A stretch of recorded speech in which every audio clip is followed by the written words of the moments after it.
Utah football has a leg up and an advantage on every team in the Big 12. And on today's show, I'm going to tell you what that is.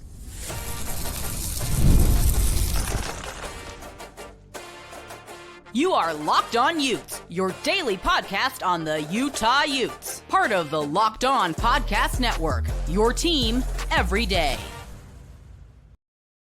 Hello, everyone, and thank you for making Locked On Utes your first listen and view of the day. We are part of the Locked On Podcast Network, available wherever you get your podcasts, as well as on YouTube. If it's your first time tuning into this show, make sure you like and subscribe. You can follow us on X at Locked On Utes. My personal one is at JT Wistrcill, because my name is JT Wistrcill, the host of this show. Alex Napoles of KSL Sports Rewind and KSL Sports Zone in general, producer there, kind enough to hop on and join me here. We're going to talk about a couple things: the Utah offensive depth, which positions are they we feel the most comfortable in at. We'll also talk about if Utah should use the tush push. That was a big story last week. So should Utah use it at the college level? But I want to start with the fact that Utah, there's some negative things lately. We talked about it a couple of days ago, the NIL stuff.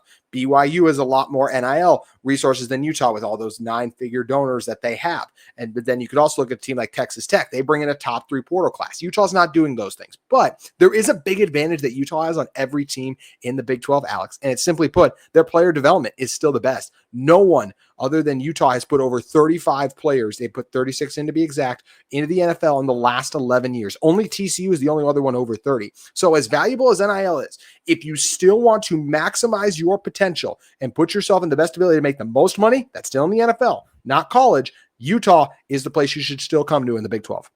100%. And I think that's still a big selling point that can be used for Utah and for this program, is their ability to export talent. I mean, because at the end of the day, the big goal and the main thing is, of course, you want to play in the NFL. Mm-hmm. You want to fulfill your lifelong dream of, since you were 10, 12, whatever age, of playing in the National Football League.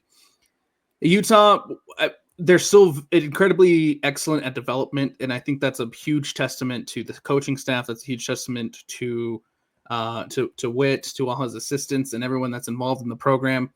And that is still a really big selling point when it comes to recruits, right? Because there are still, while it might be crazy in today's day and age of athletics, right? Not everyone's about the money. Some people actually want to see a plan laid out for them that's going to get the best out of them and the best out of their ability, the best out of their development. And I think Utah is still in a prime position to use that to their advantage when it comes to recruiting. And these kids who are committing to these places, they're being advised by their parents. Some parents, like Nico's dad seems like he is just like, hey, get the most money you can right now. And I get that. But there are also going to be the parents who say, hey, don't obviously turn down. Like if it's a drastic difference, you probably don't turn that down. But if there are competitive offers, go to the best place for you. And that's what Utah has shown they can do. They can make competitive offers, and they are then going to allow you, if you come into a place with a good culture, gives you a chance to win, and then maximize your skill set to make the most money at the next level. That's a big thing. I think people could look at last year for Utah in the NFL draft and hey, only Caleb Lohner got drafted. So that's a little bit of a down year for Utah, right? Well, yes, in a way, but you could also spin it like this. Utah's player development is so good that they helped a basketball player become a tight end worthy of being drafted into the NFL. Caleb Lohner deserves a ton of credit for that too. But Utah helped him maximize his skill set and get the most bang for his buck, basically, so that he could put himself in that position. Even in a down year too, Utah, you see on so many undrafted free agent lists because of the respect that this program has. There's a reason that there's like 7 Utah football players on the Denver Broncos right now. That's an organization that just has tremendous respect for what Utah does. Utah is a program in college football and in NFL draft circles that is respected, what Kyle Whittingham has built. And if you come to Utah and you succeed here, you're going to earn that respect too. And that's something that, I mean, has kind of even taken a step further over the course of the last couple of years, right? Because of the player development, because of Utah's success at the college level. And obviously, you look at a draft like this one that just passed where you only have one player, you can look at it negatively, but you can also look at it, like you mentioned, there was a lot of undrafted free agents that went despite Utah having such the down year that they had. And I feel like once Utah starts winning some football games again, that conversation will change, and you'll probably continue to see more players be taken in the NFL, or at least in the draft, because winning changes a lot. Once you're winning, people notice more. People notice your program more. But in the case of just exporting talent, I feel like Utah does a really phenomenal job of developing. Like you mentioned, they took a basketball player who's never played football before prior to joining the Utes. Now he's in the NFL, and I'm excited to see what he's able to do, man. But again, use that as your recruiting, use that as your selling point when it comes to selling your team and your university as to why you should attend there. And, at the end of the day, with everything that's happening with college football, you can bring in a guy, you can develop him, and just continue to give him the tools to be the most successful while he's with you, because nothing's guaranteed, right? You take a look at a guy like Cam Calhoun, who I feel like Utah did a phenomenal job developing him. And then obviously the offers came in and the money came in, and then he left. That's not going to change. That's not going to stop. So focus on developing what you can, who you have. And I think that will continue to make you a successful program. And you mentioned the guys like Cameron Calhoun that come and leave won't stop. Well, the Cameron Calhouns won't stop either. The guys who come to Utah because they are not playing in Michigan come to Utah, maximize that value, then go elsewhere. The portal giveth, the portal taketh as well. And that's going to continue. And one thing, you could also look at this and say, hey, this is how it is right now. So is it going to change when Kyle Whittingham retires? I don't think so at all, because I look at the positional coaches that Utah has. I think Utah has phenomenal coaches. I really do. You look at what Jason Beck is already bringing in, nice QB talent. He's one of the newer ones. Like, look on the defensive side of the ball. Luther Ellis, Coach Powell, I just blanked out. Colton Swan at linebackers. Sharif Shaw and Morgan Scallier. We mentioned their abilities on this show all the time. Jim Harding on the offensive line has two guys that are projected first-round picks in the 2026 NFL draft right now. Those coaches should be staying in place, and therefore that player development, because they help come to Utah because of what Witt's built, but those coaches are the ones with the track record of developing guys. Witt may go, those guys won't. We know Scally will keep the same message. So I do feel like Utah's player development, even post-Witt, is going to remain in place. 100%. Yeah, I think you hit the nail right on the head, JT. When the time comes for Kyle Whittingham to step aside to retire and ride off into the sunset, I don't anticipate too much to change, because for the most part, the people that will remain right are the same ones who have learned and have been under Whittingham's tutelage. And so they're adopting the same philosophies. They're being taught the same systems. They're being taught the same ideas. And so as those guys continue to stay at the program, I don't anticipate too much to change even when Whittingham retires, especially with a guy like Morgan Scally in charge, who Scally, of course, has been under Whittingham for his entire coaching career. And has learned every step of his way under Kyle Whittingham. Yes, and this is a group that has learned what it takes to be successful, and they've helped guys. The Devin Lloyds of the world, they come to Utah, and Dalton Kincaid, right? They come to Utah not as guys that are like, future NFL guys. Both those guys I just mentioned, eventually first-round picks. That's what Utah can offer, and it is 36. That's the number of players that Utah football has put in the NFL. You look at the comparisons. Now, when I say Utah's, I was factoring in the fact they had one in Caleb Lohner. The rest of these are prior to the 2025 NFL draft. This comes to us from ESPN Utah. He has TCU at 32. They're up to 34 now. But then the Cincinnati's, the Baylor, West Virginia, Houston, ASU, Oklahoma State, Kansas State, the UCFs, Texas Tech, the BYUs, all of those are under 30. Some of those even, like a BYU was under 14 entering this year's draft. Like, that's a massive deal. The fact that Utah is putting that amount of talent in the NFL over that span. And there's going to be a lot of players who still value the opportunity to get to the NFL, and Utah's going to give them a great chance to do so. One thing we hope that Utah has this season is a lot of guys on offense that are NFL draft picks, and they have a couple at least. But how do we feel about this Utah offense? Which positions do we like the most? Do we feel the best about? That's what we're going to be diving into in one moment. But first, today's episode of Locked On Utes is brought to you by our great friends at FanDuel Sportsbook. The NBA playoffs are in full swing, and every night delivers highlight-worthy performances, major momentum shifts, and can't-miss moments. Whether it's a game-winning shot or a breakout player, there's never been a better time to get in on the action. FanDuel makes it easy to stay in the game before tip-off and live. With player props, performance trends, and same-game parlays, FanDuels have way more ways than ever to play smart and win big. If you got a read on who's heating up, why not bank it with a same-game parlay? How you could turn a $200 bonus bet and add to the excitement if your first $5 bet hits with $200 in bonus bets. Which players do you think are going to have the biggest moments? Anthony Edwards, Shea, Tyrese Halliburton. How about a guy like a Shea Gilgeous-Alexander? All of those guys could be in for a big game, and you could win big off those performances. New to FanDuel, it's the perfect time to sign up today. Head to FanDuel.com, place your first $5 bet. If you win, you'll get $200 in bonus bets. Make every moment more with FanDuel, an official sports betting partner of the NBA.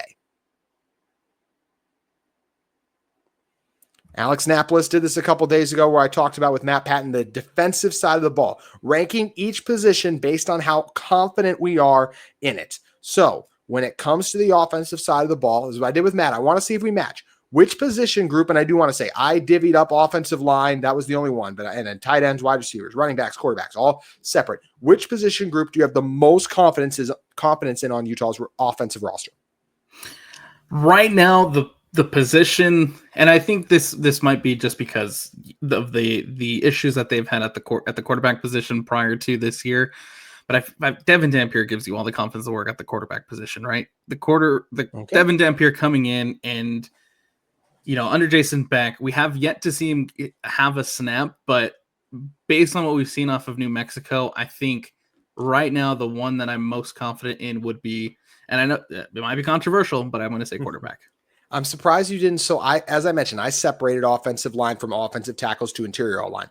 I said offensive tackles is my number one. And maybe if you want to talk about like the interior offensive line being why you're lower on them, you can. Caleb Lomu, Spencer Fano for me, first round picks, absolute road graders, exceptional in pass protection. They're going to hold it down. I feel stronger that those two are going to perform at the highest level on this offensive side. So that's why I go offensive tackle number one. I have questions about the interior offensive line. I'll raise those in a moment. But for you, how do you feel about that offensive line group? Where would they rank for you?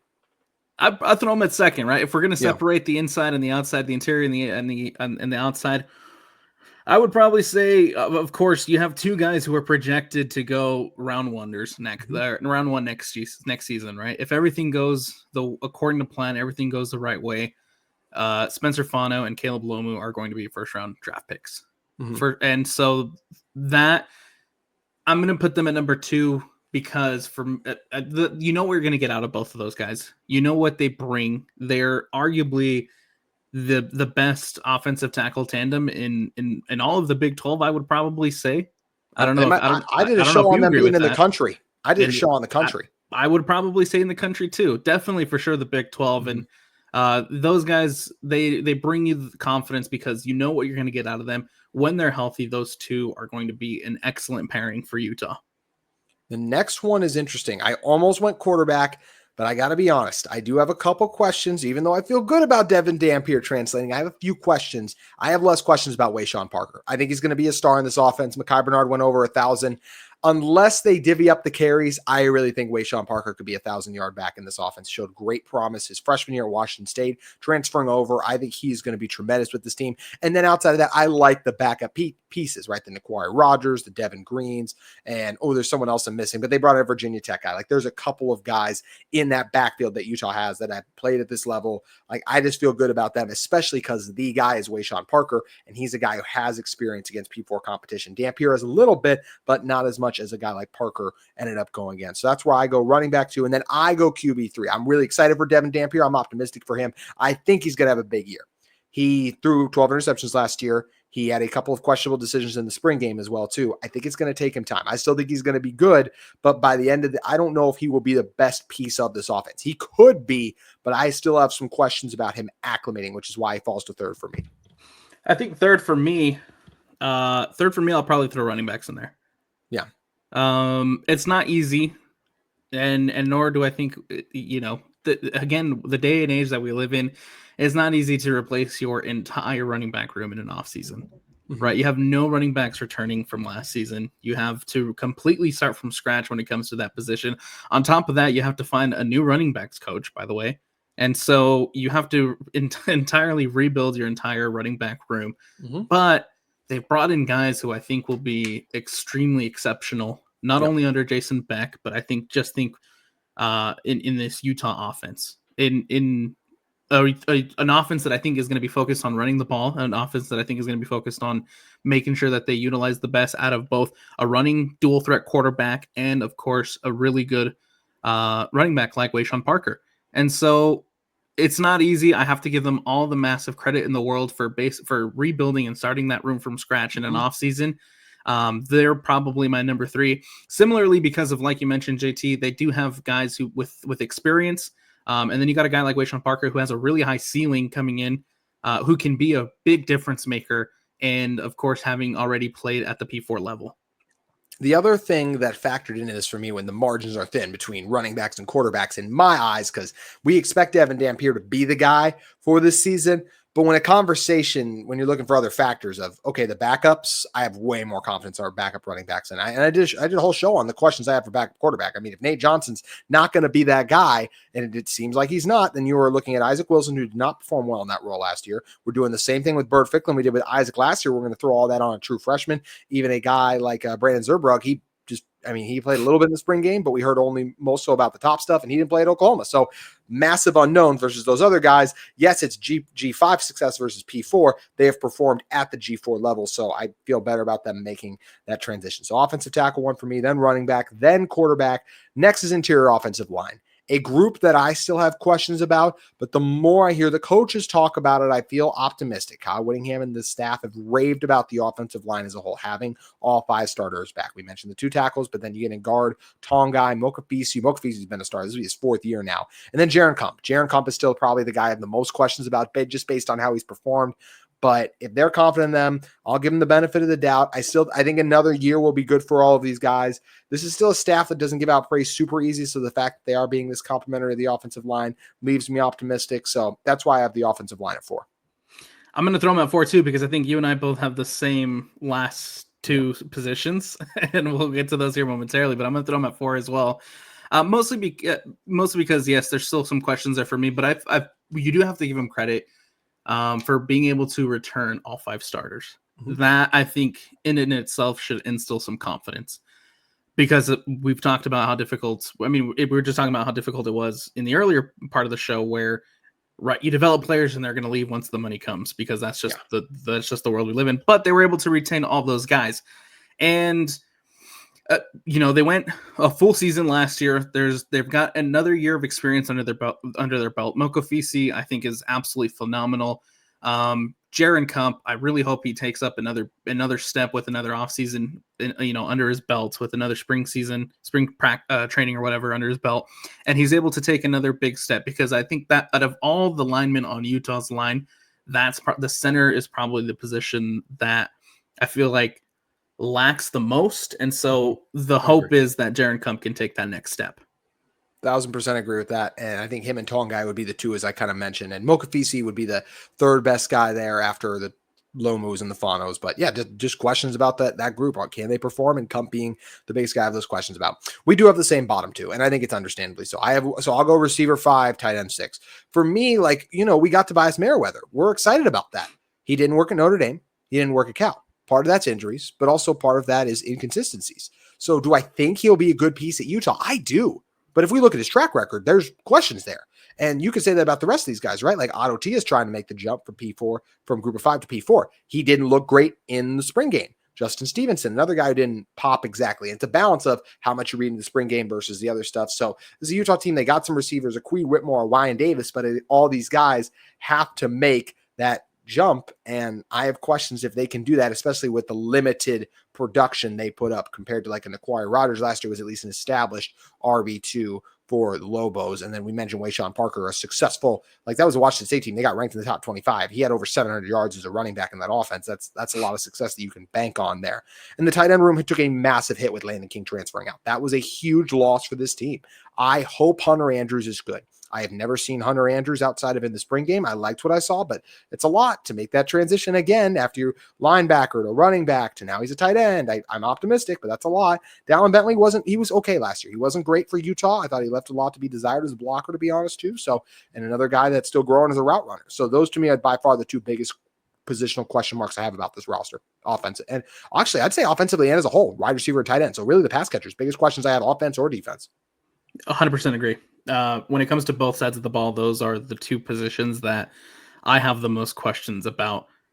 Landon King seemed like he was going to be coming in and he was going to be your undisputed number 1 tight end. Mm-hmm. Considering what we saw from Landon King, was it 2 years ago when he was getting regular playing time? And then he got it more 2 years ago. Yeah, he didn't get a ton this last year. Yeah, last season there was for some reason he wasn't on the field as much, and then obviously coming into this year with Carson Ryan transferring and, with Brant Keithy no longer being a part of the program, it kind of felt like it was Landon King's position to lose. And then all of a sudden, Yep. we get to spring ball, and he jumps into the transfer portal and he commits to Duke. Was it? Yep, Duke. He's in Duke. To Duke. He went to Duke, which also weird landing choice, but weird one. But Duke's done well NIL wise. Like they landed another decent quarterback. It's weird what they got going. Yeah, but it's like I said, it seemed like it was his position to lose, and then now all of a sudden, right? Are you relying on Hunter Andrews to be your tight end number one? Like you mentioned, there's still a lot of questions about Dallin Bentley. I'm not sure where he is when it comes to this whole to being your tight end number one, but it's up to them now to prove it to the fans. It's up to prove it to the coaching staff. It's up to prove it to everybody that they can be the guys. They can be your your leading tight end. And I'm looking at a guy like Hunter Andrews, especially because there's a lot of rave reviews about Hunter Andrews this offseason. And so I'm very curious to see how he's able to kind of step up now that there is a big hole that needs to be answered there. And JT, I feel like I've come onto your show 1,000 times before and said that the wide receiver room needs help, and we're right back there. Yeah. The wide receiver room needs some help. Really looking forward to a guy like Tia because I did like what I saw from him out of Utah State. Watched him, a few games at Utah State. Did like what I saw, but I think he has a higher ceiling that can be reached potentially in hopefully this new Utah offense. But who's going to step up, right? Who's gonna come and be your wide receiver number one? When you lose Zacharias Williams, that hurts. That's a really, really big loss considering how highly he was talked about during spring and how highly the coaches saw him as being your wide receiver number one. And so my attention immediately turns to Tia to hopefully take another big step because he does have a high ceiling, and I really hope that he's able to reach that here for the Utes.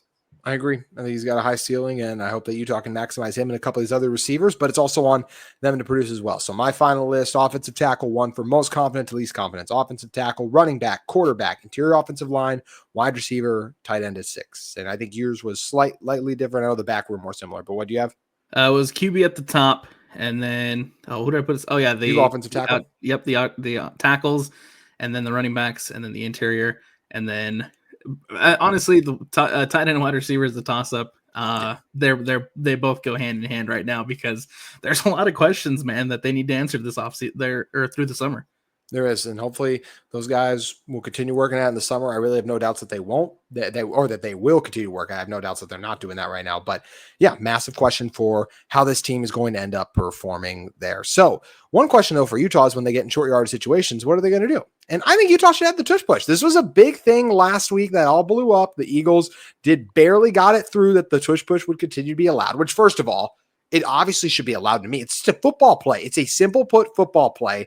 And just because you can't stop it doesn't mean you should all of a sudden be able to outlaw it. So I'm glad the NFL did the right thing. But this is a Utah offensive line that I do think we expect based on what the coaches are telling us, right? Like this offensive line is really good. So put the ball in this offensive line hands and let him push forward and get that extra yard. I do want to add, Devin Dampier is not the biggest guy. I don't want him being the one to do it. I think it was one time Mahomes got rolled up on it, and most quarterbacks don't get hurt in it, but it's just a risk. So I don't want Dampier doing it. I would want like a Hunter Andrews, a Dallin Bentley, Wayshawn Parker for all I care. You motion them across, they act like they're motioning, then they get their butts under center, snap the ball, and go straight ahead like that. I do think it's a really strong play, especially if your offensive line's performing like they expect it to, and you can do a lot of things off a fake tush push too that lead to big gains. So I do think Utah should adopt the tush push this year. I think in goal line situations when you're at the 1, you're at the 2, why not? Give it a try. See how you can do. Like you mentioned, I don't know if Devin Dampier would be the answer there because I think one of the reasons why it's so successful for the Eagles is because of how big and how physical Jalen Hurts is. True. I don't know if you want, and considering Utah's history at quarterback with the injuries recently, I don't know if you want to put Devin Dampier in that situation, and so. If Devin Dampier can get a little bit more physical, can beef up a little bit, maybe we can have that conversation. But absolutely, the Utes should try it.